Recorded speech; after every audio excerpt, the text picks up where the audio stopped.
Alright guys, I'm back here with another great deck for you guys. I built this one recently to play with my friends for fun, and well, Lord and behold, it's actually really good. So without further ado, let's dive into it.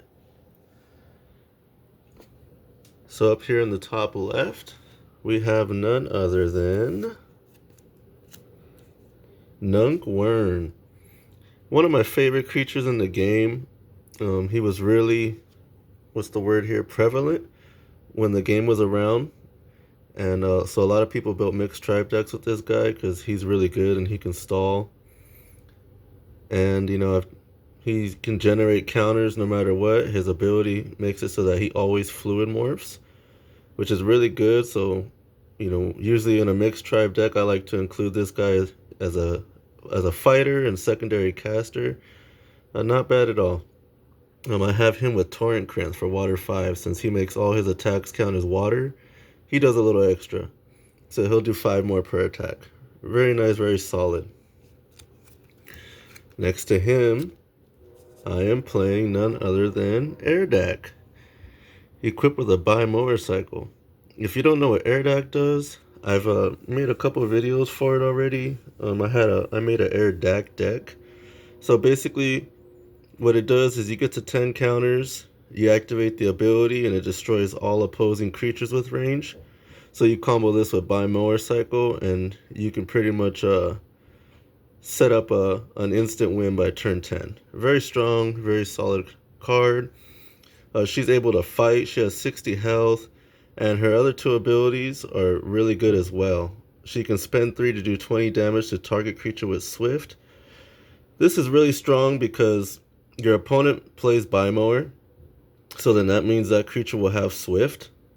So that means you can target that creature outside of combat or during combat and just start chipping away at it for 20.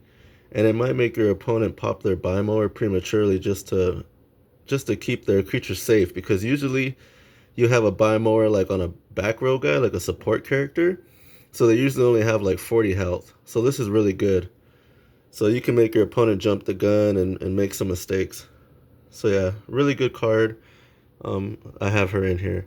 Oh, and then guess what? Next to her, with another bi-motorcycle, is another aer'dak. Yeah, I played 2 in this deck.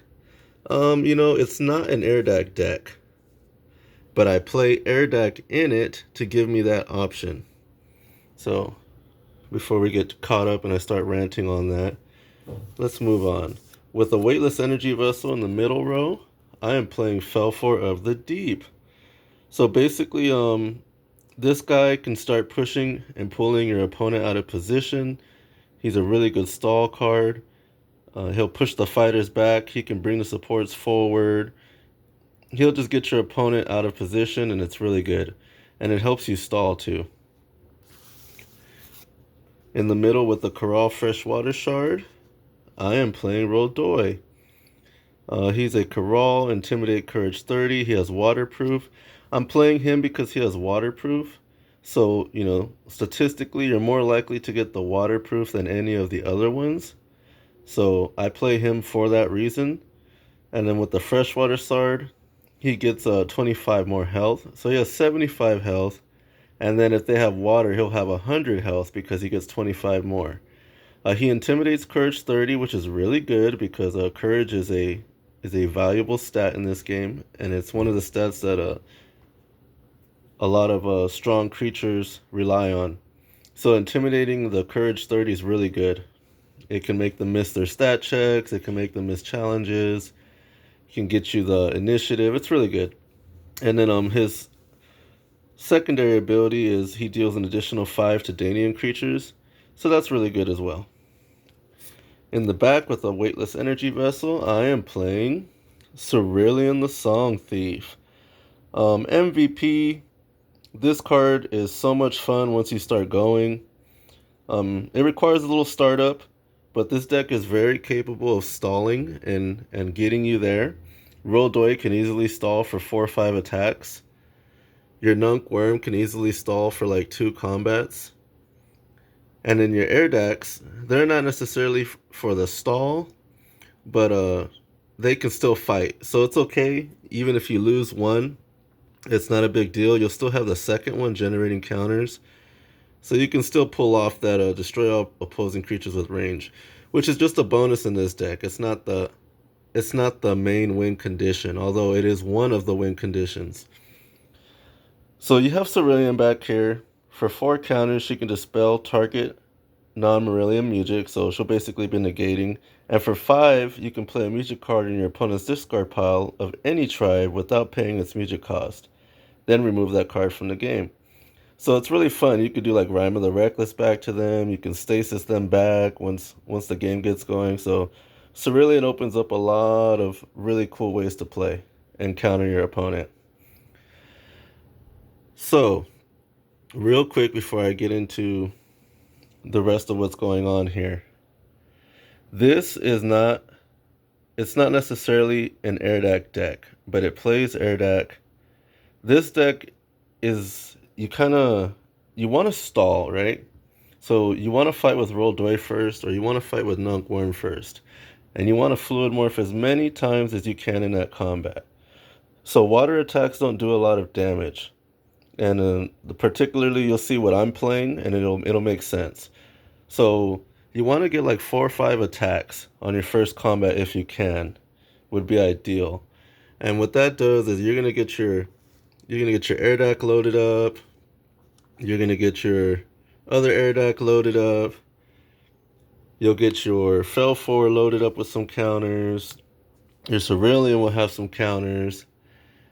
And what happens is your opponent's gonna feel like they're winning in the first fight. And you're gonna feel like you're losing, I'm not gonna lie to you. But then suddenly, when that second combat comes around, turn 2, and your aer'dak only needs 4 more attacks before he can pull off an instant kill, and your Fel4's begun to shuffle creatures on the board around, and your Cerulean is sitting on 8 counters over here, and he can negate two Mugic cards on your opponent's side. Suddenly your opponent starts to think like, I might be in a situation here. And they start to see what's really going on. Roldoi can die, that's fine. nunk'worn can die once, not a big deal. But basically, you're going to make up your win condition. So I feel like I'm getting sidetracked again because there's a lot I want to talk about. So I'm just going to move forward real quick and then I'll come back to it. We play Bodil's Arsenal. This combos with aer'dak. It helps you get your Biomower back if you used them already earlier in the game. Or if your nunk'worn died, you can get, and he came back with his effect successfully, then you can get his Torrent Crimps back with this. Or you can get a Biomower back, it doesn't matter. But this combos with the deck for what the deck's trying to do. I play Rapasak, basically to lock the board down and give you that full advantage so you can stall and generate counters with your guys, and your opponent just has to sit back and watch. I play Tomb of Pity and Mirage because it's a staple. All creatures gain Swift. That's a bonus because aer'dak can do 20 damage to target creature with Swift. And then your opponent most likely plays Mapita Mirage, so that's an added bonus. It gives your aer'dak, it synergizes with aer'dak, and it allows aer'dak to poke around on the board because all creatures gain Swift. So that's really good. Opens you up and you can start playing like a snipe deck. This deck is really versatile. It can play a lot of different ways. But again, I'm telling you, it's not a beatdown deck. You want to stall, you want to generate resources, and then with those resources, you need to decide how you're going to win. But the deck is very good at that part. So moving on, I play 2 Riverlands. That's to help stall. If a creature deals water damage, it heals 5. So that's really strong because you're stalling. You're just trying to get as many attacks off as you can. So this card right here is MVP. Then I play Mapitian Dew Farm. Scouts gain elemental type water. Engage creature with elemental type water gains, for a Mugic counter, heal 10 damage to target creature. This is especially good in this deck because say aer'dak's fighting, nunk'worn, he doesn't want to die with counters. He doesn't want to have a bunch of counters because you have to have exactly 3. So you're trying to control what he has.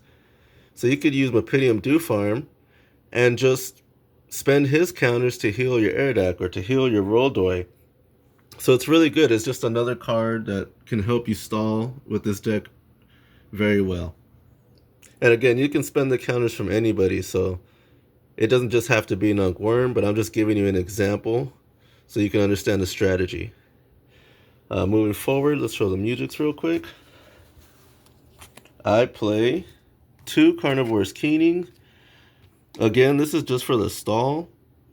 Target creature gains 30 energy and recklessness 10. So obviously they hit you with lethal. You chain Carnivore's Keening. You gain 30. You survive the attack. You're probably going to die, right, because of the wreck on the next attack, but it doesn't matter because you're just trying to get as many water attacks off as you can before your creature dies. So even if the creature dies right after this, it's okay. That's one more Fluidmorph. That's one more Fluidmorph. You'd be surprised, by the time you get to like the second turn, aer'dak's at 6 counters, you need 4 more attacks to basically win the game. And your opponent's just like shitting bricks because now there's a timer, you know? So it's really strong. I play 2 Intimidating Melody of Mar.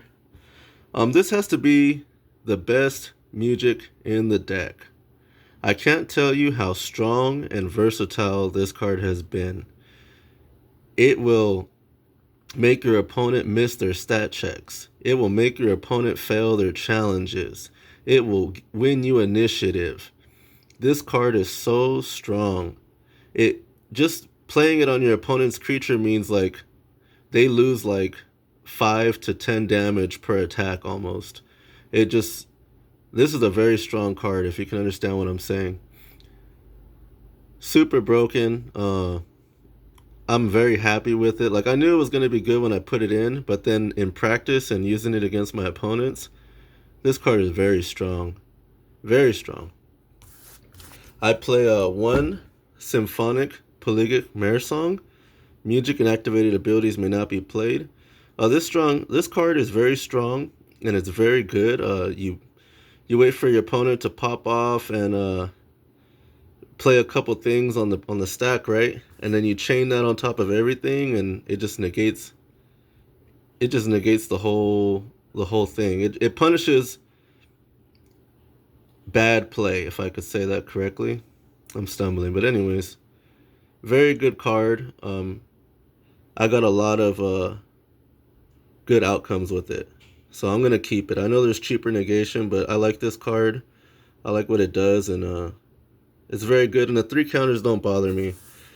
I like to play this with like nunk'worn, help spend his counters off him, just stuff like that. Because you don't need to burst and activate like your aer'daks or your Felfor or like your Cerulean or other abilities until like turn 3, usually. So playing this on turn 2 doesn't hurt you at all because you're still stalling, trying to get your win condition going, so it's okay. And last but not least, my favorite Marillion Mugic, Unheard Melody. For 6 counters, destroy target creature with no Mugic counters. This Mugic is so broken, so powerful. I love playing it with nunk'worn just because, again, that's part of the strategy.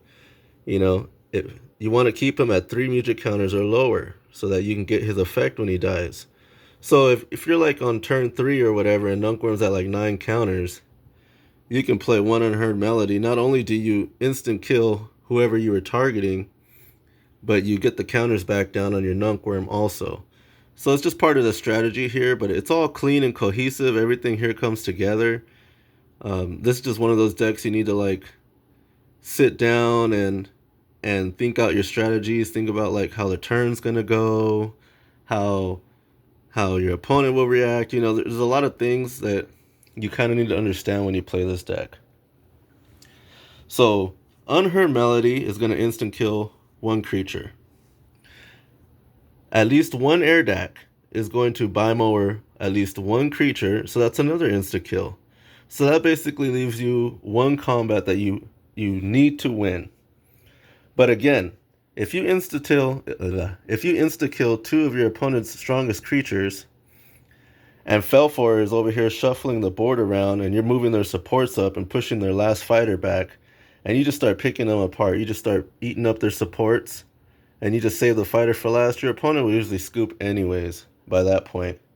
And then the longer the game goes on, it's to your advantage. Your Cerulean is just going to keep building up counters and negations and using your opponent's stuff against them. Eventually, you'll flip another Bodo's Arsenal, and you'll get one of your Bimowers back. It's in your favor here. You'll get Mepidium Dew farm. You can heal 10 to anybody. You'll get the Riverlands. You can win that fight that way. Mepidium Mirage controls the board. You can win games like that. So, very strong. It's all very cohesive. Your opponent's going to play Mepidium Mirage like I was saying. So that's to your advantage too with your aer'daks. It's all about resource management. One aer'dak can be sniping for 20. The other aer'dak can be saving up for its ability. It really just depends on what's in front of you. I can't make it any simpler than that. Go into the attack deck. Here we go. I play 2 out freeze. You may choose to have out freeze deal no damage. If you do, gain 100 wisdom. This card is very powerful. It saved me a lot. It saved me against Gantrak. The Gantrak Brain Drain version that I have a video on. It saved me against that deck.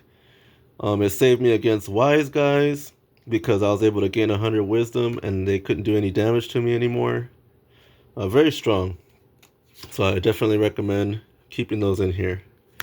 I play 2 Eidolon Advance. Deal 5 damage if your engaged creature has 1 or more Mugic counters. You play 5 Fluidmorphers, so I think you're okay. I think you'll do 15.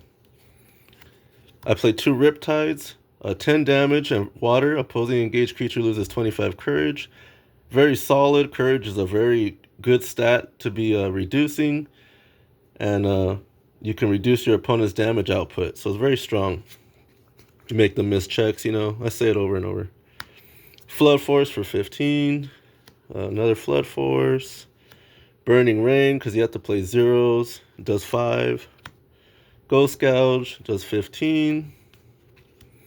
Rage of Al'Une, solid. It's going to do 10. Another is your second Riptide. And Fluid Might, my favorite card in the deck.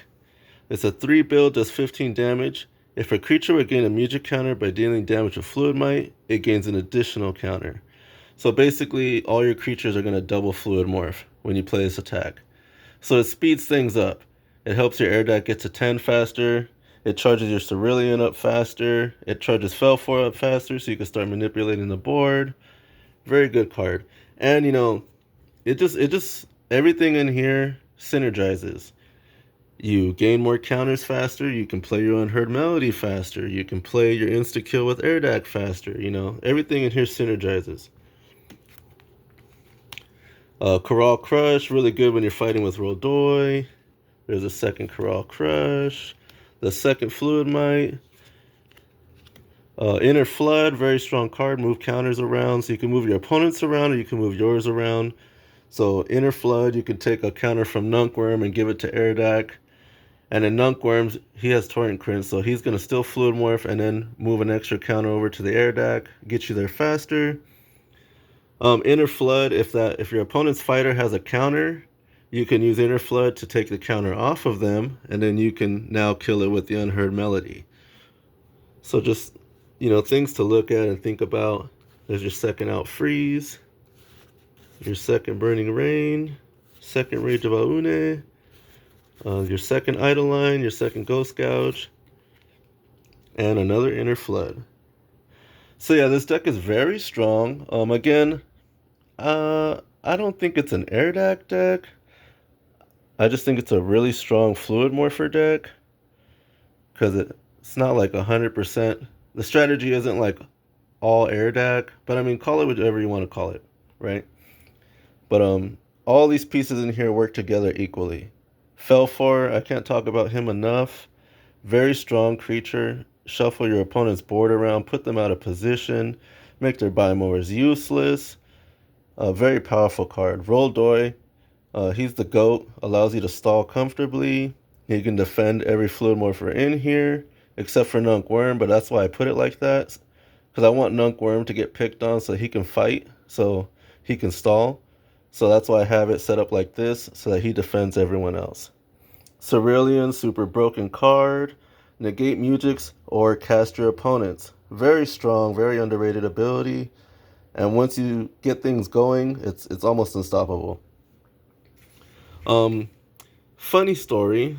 When I first made this deck, I was playing the Glacier Plains Marillion Heat Cannon, but that never happened. And honestly, it probably wouldn't happen in this version of the deck because just the way it's built. Because aer'dak is going to spend those 10 counters. So yeah, but it was in there just because I was like, what's wrong with another win condition, you know? But I ultimately took it out for the Mephidian Dew Farm. And same thing, I was messing with Omar's Projection Cavern, but ultimately for the same reason I took it out for the Mephidian Dew Farm, just because my buddies pointed out to me that it's way better and it helps the deck stall and do what it's going to do anyways. So yeah, very broken deck, lots of fun to play. You can literally see your opponents lose hope once your Fluidmorphers are sitting at like 6 Mugic counters, 8 Mugic counters each, and they understand what's going to happen pretty soon. It's hilarious. But yeah, man, I think this is a very underrated tribe.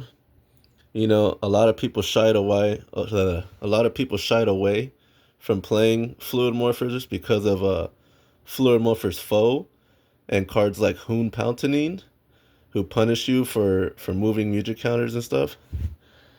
But I've had very good experience against Hoon.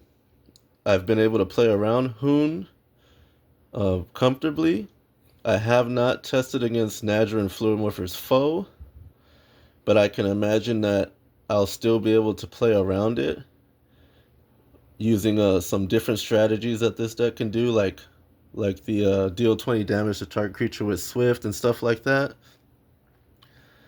But it really comes down to the instant kills against the Fluidmorphers Foe. So like I'd have to pop the Bimower and then target him with the effect, because he'll gain energy so he can.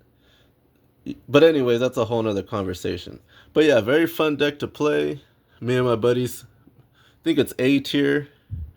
Obviously, there's like 2 matchups that you're just going to lose no matter what. But yeah, so this is the deck, guys. Took me a little while. I know I promised you guys a different video, but then I built this deck and it was just so much fun. I built the other deck too, don't get me wrong, but I'll make that video next. So anyways, this is Chaotic G with another one for you guys. Pause and rewind, and feel free to message me in the comments. I love responding to you guys. And check out Azai, Codemaster Azai. He does a lot of good videos. He has a lot of good content. I like his themes. So yeah, check him out too. And yeah, and I'll be back soon. I'll record another one. I won't take so long this time. I had some free time right now. The kids are asleep, so I ran in here and did this. But yeah, here you guys go. All right, late.